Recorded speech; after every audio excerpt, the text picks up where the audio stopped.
بسم الله الرحمن الرحيم. السلام عليكم ورحمة الله وبركاته. كلام وعن وناكسن داوديال meel kasta iyo goob kasta oo joogtaan.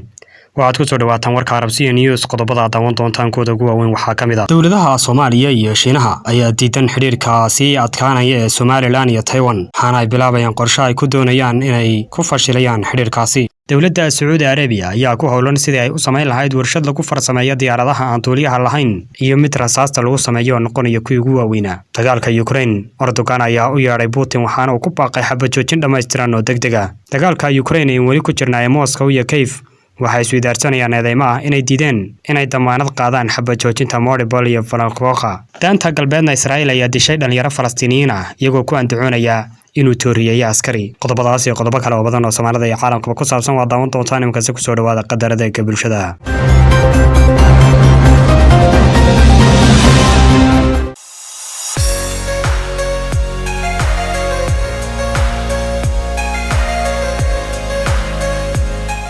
ma ka mid tahay xoolo dhaqatada Soomaalida ee doonaya inay dar yeelaan xoolahooda inaad xoolahaaga u hesho calaf nafaqo leh oo qiimihiisu uu jaban yahay wadanka gudihiisana diyaar kuugu ah.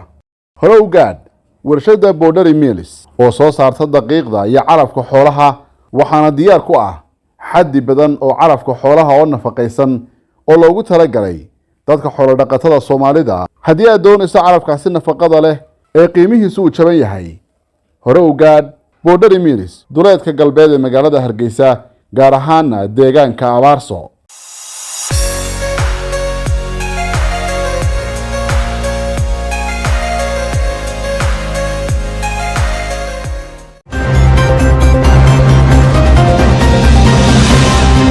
dawladaha Soomaaliya iyo Shiinaha ayaa diidan xiriirka si adkaanaya ee Somaliland iyo Taiwan waxaana ay bilaabayaan qorshe ay ku doonayaan inay ku fashilayaan xiriirkaasi. wasaaradaha arrimaha dibadda ee Soomaaliya iyo Shiinaha oo isniintii khadka telefoonka ku wada hadlay ayaa qorsheeyay ujeedada mid ah taas oo ay ku doonayaan inay iskaga caabiyaan soo gelitaanka Taiwan ee Geeska Afrika, sida ay baahisay mareegta South China Morning Post. waxay labadooduba doonayaan in la soo afjaro xiriirka Taiwan iyo Somaliland ayuu qoray South China Morning Post. wargeysku waxa intaas ku daray wasiirka arrimaha dibadda ee Shiinaha Wang Yi inuu sheegay in xiriirka Taiwan iyo Somaliland uu khatar ku yahay waxaan ugu yeeray madaxbannaanida iyo wadajirka dhuleed ee Shiinaha iyo Soomaaliya. wasiirka arrimaha dibadda ee Soomaaliya Cabdisaciid Muuse Cali ayaa isaguna sheegay in Taiwan ay dabada ka riixayso Somaliland oo ku andacoonaysa inay Soomaaliya ka go'day markii ay 30 sano ka hor madaxbannaanideeda kala soo noqotay. wasiir Cabdicasiis waxa uu tilmaamay in Somaliland ay ku xadgudbayso midnimada dhuleed ee Muqdisho xaqna aanay u lahayn inay xiriir la yeelato Taiwan. South China waxa uu qoray in Somaliland u guddoonsan tahay in diblomaasiyad ahaan sida Taiwan oo kale oo Beijing ay u aragtay qayb ka mid ah dhulkeeda. Somaliland waxay xafiisyo wakiilo kala furatay Djibouti, Ethiopia, Kenya, Sweden, Imaaraadka Carabta, Ingiriiska iyo Mareykanka si ay u kasbadaan taageerada beesha caalamku si ay u hesho aqoonsi buuxa. kastoo Shiinaha iyo Soomaaliya culays saarayaan Somaliland, haddana waxaa sii kordhaya danaha siyaasadeed ee Mareykanka ay ka leedahay Somaliland, taasi oo sidoo kale ku soo beegmaysa xilli Hargeysa lagu soo dhaweeyay xildhibaano ka mid ah baarlamaanka Ingiriiska kuwaas oo dood ku saabsan aqoonsiga Somaliland horgeeyay baarlamaanka dalkooda, kuwaas oo ay ka sii horeeyeen wafdi ka socday Koongareeska Mareykanka kuwaas oo Somaliland u yimid xaqiiqo raadin. dhanka kale madaxweynaha Somaliland oo toddobaadkan u safraya dalka Mareykanka ayaa ka hadlay shirqoolka dawladaha Shiinaha iyo Soomaaliya ay u mareegayaan Somaliland iyo Taiwan si ay u fashiliyaan xiriirkooda sii kordhaya. Muuse Biixi Cabdi madaxweynaha Somaliland oo daba socda xiriir telefoon oo dhex maray wasiirka arrimaha dibadda ee Soomaaliya Cabdisaciid Muuse Cali iyo Shiinaha iyo waraysi uu safiirka Soomaaliya ee Washington ku sheegay in Somaliland ay dagaal la galayaan ayaa sheegay in Shiinaha iyo cid kale oo toonaanay ku qasbi karin wax aanay doonin Somaliland. Muuse Biixi Cabdi oo arrimahaasi ka hadlaya waxa uu yidhi cadawga Somaliland meel baa laga soo jeedaa waad la socotaan qolada ay markii hore isku dawladda ahayd imika isku magac dhownahay ee xamar ka talisa dagaalada ay ku jiraan dee waxa kala socotaan media xawla caalam yani Somaliland maalinta wax yar horumar gaaraan dagaalka badan bay qaaday. shalay waa arkaysaa 3 warayso istaba dhigeen marka wax kala waayeen safiirka Soomaaliya balaha xamar jooga Washington warbixintu bixiyay waa dhageystay madakiinu ee waa la dagaalamayna sidaa Ukraine baanu gacan u qaadaynaa waa goosasho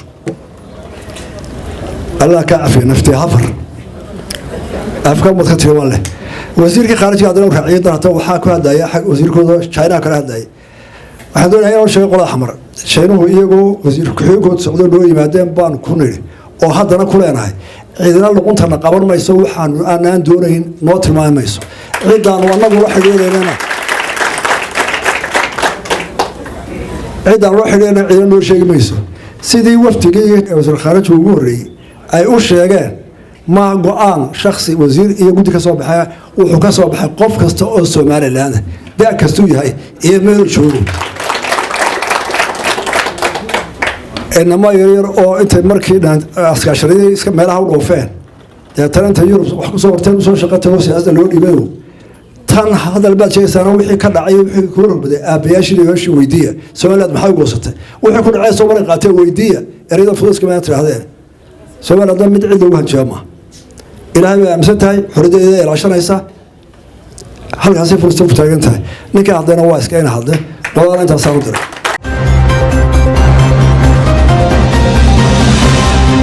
maanta waxada ciidamada Israa'iil waxay dileen Karim Jamal al-Ghawazmi oo 19 jir ah meel u dhow Babhata ee magaalada Jerusalem waxa uu ka soo jeedaa tuulada Tur. Goobjoogayaal ayaa ku waramay sida ay ku warantay wakaaladda wararka Falastiin in booliska Israa'iil ay rasaas ku fureen wiilka dhalinyarada oo lagu magacaabo Karim. Waxay sheegeen inuu fuliyo weerar mindi ah oo ku dhaawacmeen 2 askari. Israa'iil ayaa ku dhawaaqday sida ay sheegtay warbaahinta guduhu in toogasho ay ku dishay nin mindi uu ku weeraray sarkaal ku sugnaa agaarka magaalada qadiimiga ah ee bariga Qudus. Waxa uu taasi ku dartay in sarkaal uu dhaawacay isla markaasina uu dhaawac fudud soo gaadhay weerarka. Taasi waxay keentay in ciidamada Israa'iil ay abaabulaan agaarka magaalada qadiimiga ah sida ay sheegtay warbaahinta Falastiiniyiintu.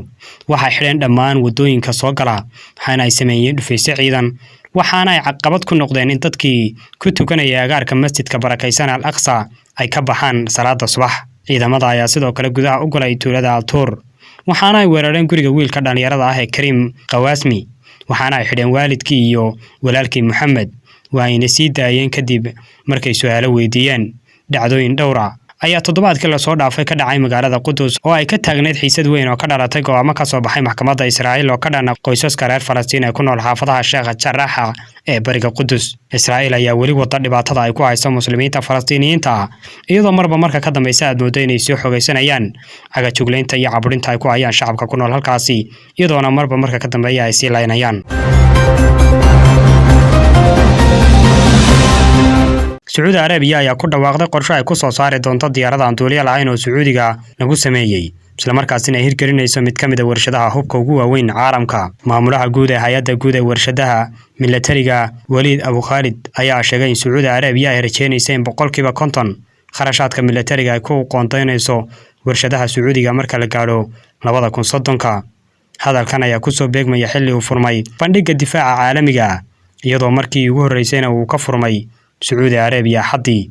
Bandhiggan waxaa soo qaban qaabiyay maamulka guud ee warshadaha ciidamada waxaana la qaban doonaa 2 November waxaana la filayaa inay soo booqdaan ku dhawaad 30,000 qof. Bandhigga ayaana socon doona 4 maalmood waxaana ujeedadu tahay horumarinta warshadaha difaaca iyo amniga gudaha ee caalamkaba. Waxaa ku jirta dhammaan 5 meelood ee difaaca dhulka, badda, hawada iyo amniga macluumaadka. baaxadda suuqa warshadaha militariga Sacuudiga waxa ay gaari doontaa ama ay ku bixi doontaa $20 bilyan marka la gaaro 2030.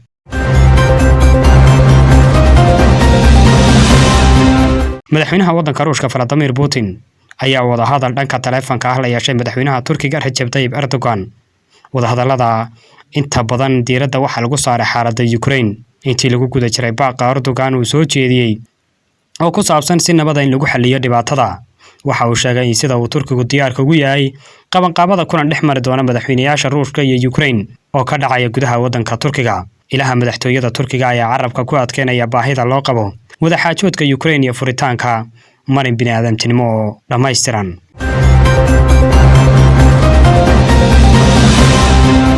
Ukraine maalintii 11aad ayuu dagaalku ka socdaa gudaha waddankaasi. duqeymo dhanka cirka ah ayaa ka biloomay bartamaha magaalada Moldova taasoo ku taal inta u dhaxaysa Kiev iyo Kharkiv.